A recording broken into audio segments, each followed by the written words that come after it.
Good morning. Well, a little windy out here today. It may be hard to hear me. But can you guess where I'm at? Not yet? Well, over the wind, if you can hear that roar in the background, you'll get an idea. It's awful windy. Could have gusts up to 25, 30 miles an hour today. So I don't know how much I'll be using this. We're gonna walk around just a little bit. I'm not gonna walk all the way around this place because that'd be about a 3-mile walk for me. So, you hear that roar?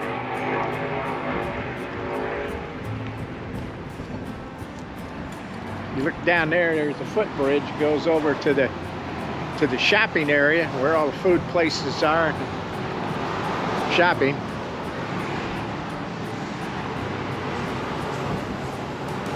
Well, we'll walk around a little bit. Take a look.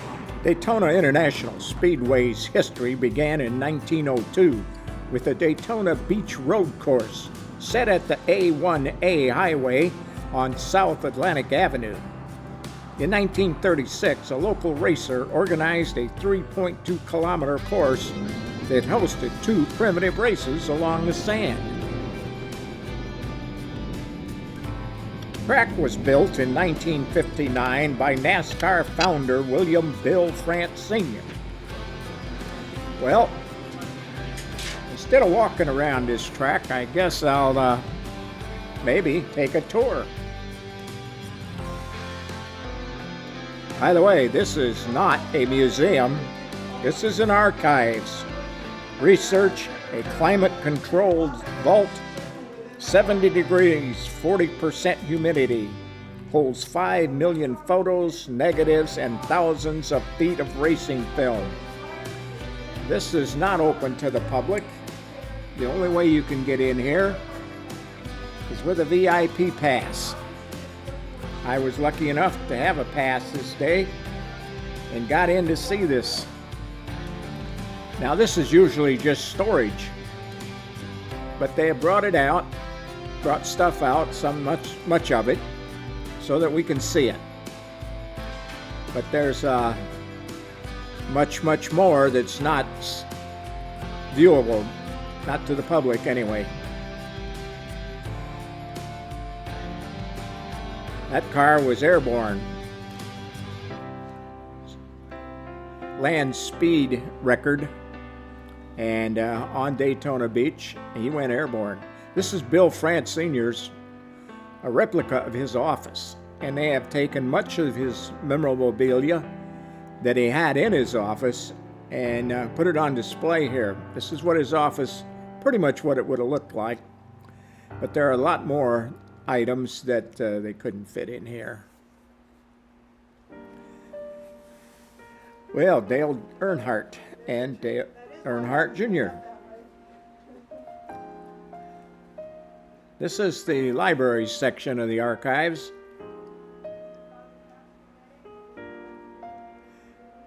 Besides the hundreds and hundreds of books, there are thousands of files in those file cabinets.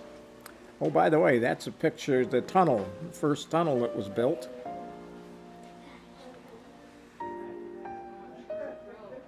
That tunnel was under the track so you could get to the infield. There's computers. They're trying to get everything computerized.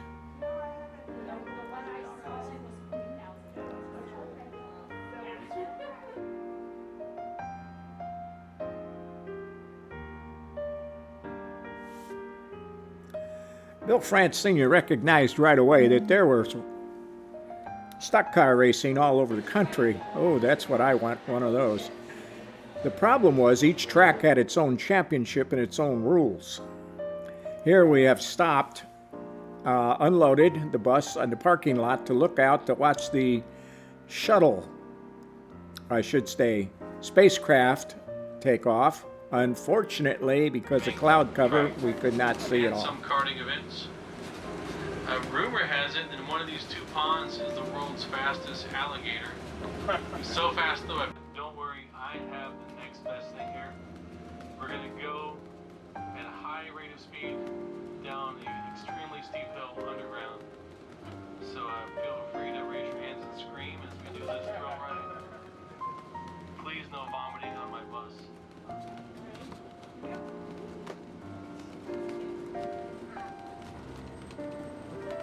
Oh, that was a worthy admission right there, right? So you look on the left, you see some of those events. So, Bill France recognized that there was a need for one set of rules and one championship. Tracks could have their races and give their trophies and race winners, but only one national champion.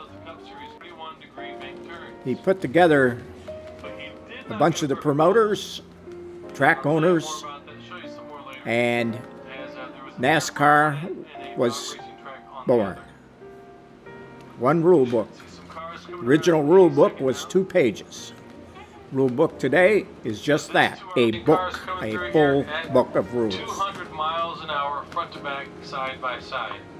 Sometimes they'll come through here 3 wide. Once in a while, someone will try to go 4 wide. Well, when they go 4 wide, we know what's going to happen, right?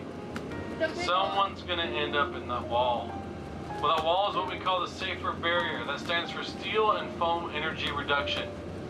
It's made up of 9 miles of steel tubing, backed by foam-filled pyramids with a reinforced concrete wall absorbing the energy of impacts. And that results in a lot less damage to the cars and even less damage to our drivers. Over here on the right, real quick, 2016. It is 0.8 of a mile long, 15 stories high, and as well as the suites in the middle. We can fit nearly 150,000 people just on that side of the track alone. Since opening in 1959, Daytona International Speedway has been the home of the Daytona 500, the most prestigious race in NASCAR. As well, it's a season opening event.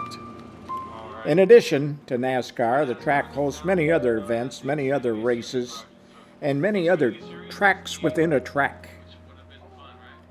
The track was built in '59 by NASCAR founder William B. France.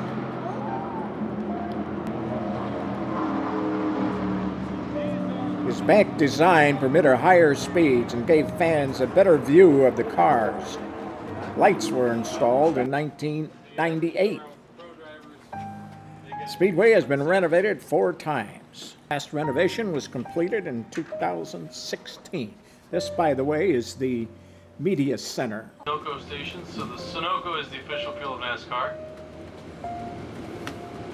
3 of the pumps are 98 octane. It's a 15% ethanol blend. But this first one, that's what I run in my Yugo. It's a 112 octane with lead. No, I don't have a Yugo, but I used to drive when I lived in former Yugoslavia for 6 years. Blue garages are the Infinity garages. This is a Rolex entrance, and you'll notice all the clocks in the stadium, all of them on this track are Rolex. That gate is open during the Rolex race because the cars are allowed to go to their garages and make repairs as needed during the race. This gate is interesting. That's interesting too. On a day like today, this gate is alarmed. If you get too close, it will red light and the track will shut down, including all the cars. That is not in operation during the race, of course. This, of course, is Victory Lane. This is where the victors would come and the cars would drive up on the stage.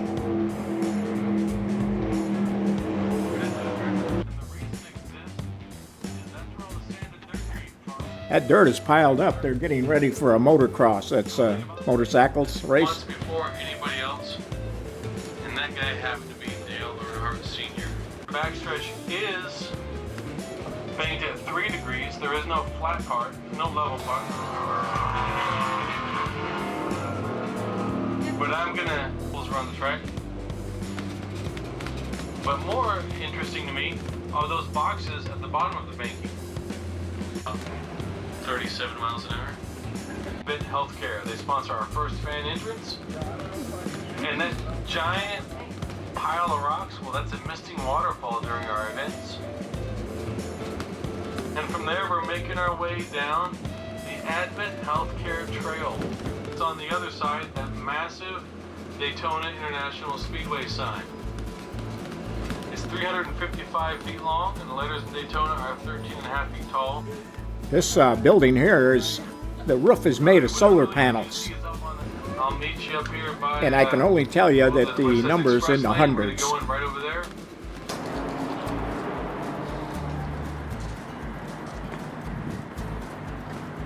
Chevy, Ford, and Toyota are the three manufacturers that race NASCAR. And they're represented at the front of the building. Did you notice that was Rolex?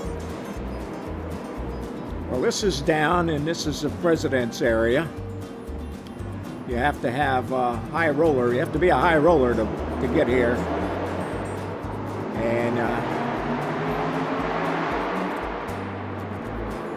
you have the seats, but you also have this outdoor section.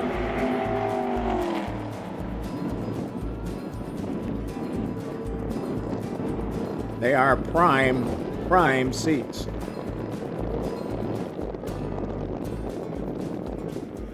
Plus, when you go inside, there's just about everything you'd ever want.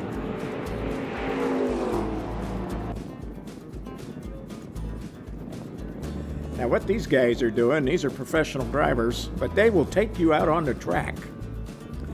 It's somewhere between $90 and $160, and you can run 3 laps with them at a speed of about 170 miles an hour. Now, I kicked myself. I could have done this, and boy, do I wish I would have done it. If they could have got me in the car, they could have maybe spooned me in there somehow. I'd been more than happy to go around. Now, I don't know if they'd have let me film. I kind of doubt it. This is a chandelier that's made up of the tracks, all the tracks NASCAR races on. That's what each track looks like. There's Hooters, had dinner there last night.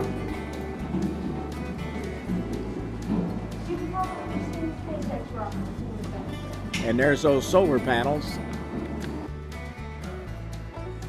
Why not go to the roof?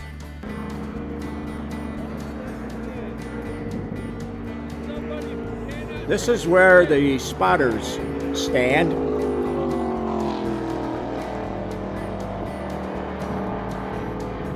The spotters communicate with the drivers as to what's happening on the track, what's in front of them, what's beside them, behind them, what's going on. And I'll tell you, I totally respect these guys. If you can tell in that backstretch what's going on, you're better than me, because they're traveling over 200 miles an hour back there. These are the cars. There were 8 of them, and they go out 2 at a time. They load them up there, and away they go for their 3 laps.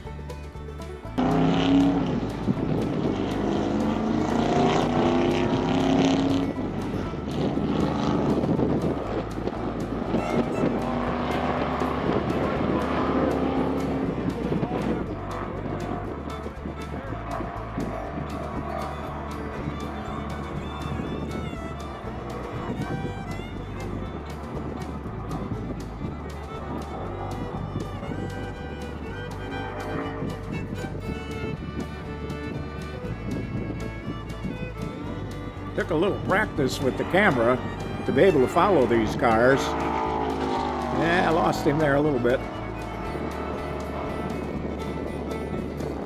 But we were way up there. We're, 15 stories high? And there's spotters up there. There's at least 43 of them crowded up here, communicating with their drivers.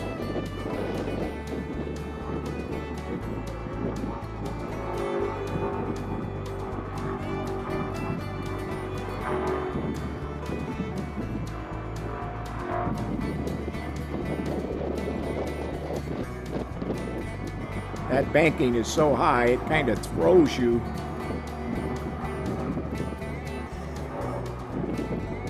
And it scares some people going that fast. So occasionally you'll see a car going slower, a lot slower, and that's because somebody got scared.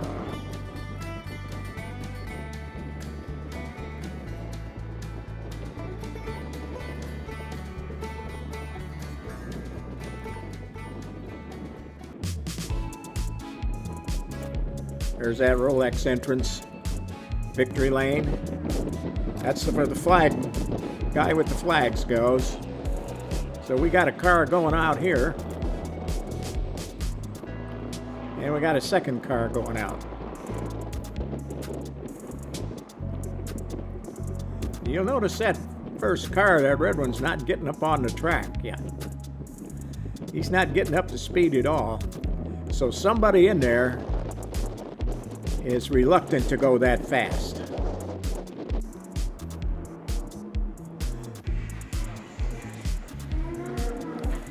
Now this is the president's, no, this is a Rolex lounge, and those are the suites. Rolex lounge, this is where all kinds of good stuff happens, people hanging out, high rollers. And you can see down there the last set of high rises, that is the beginning of Ponce. So other things going on. When you look out that way, you've got Ormond Beach back behind us. So this, when you're in the Rolex Lounge, you do have access to this, to some of the seats down below here as well. So you don't have to just stay inside. There'll be seats. I'd say the first. There's that chandelier again. The beach track. The one in green there is the Daytona track. And this hairpin here is Richmond.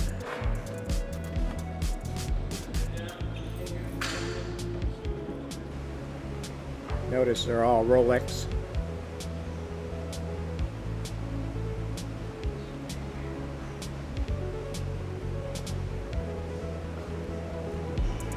Yes, if I'd have planned this well. Speedway. And that hill in the background, well, that is also banked at 31 degrees. Those are next gen. I could have, I would have had time to ride one of those cars around. Now on the left, this is the first of our 2 pedestrian crossover bridges. If you do park on that side, and the offices of our speedway. Wait, this is something fun I see almost every day, guys. They park in front and take pictures. And our last finish is Sunoco Gate. What I always do is I put it neutral and give him a good rev. See if he wants to run that thing. Here we go.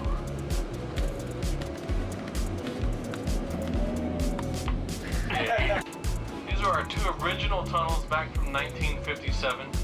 Just ahead of us. They're only 7.5 feet tall. We still use them today for passenger cars coming into turn 4.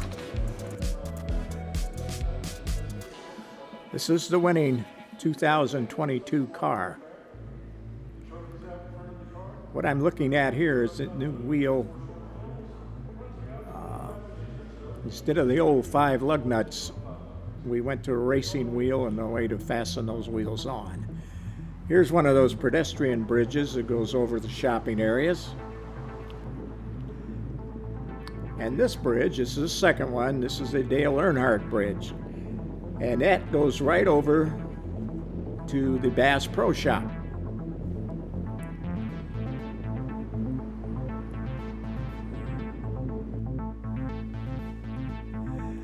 Well, part 2 next week as we continue our Daytona trip.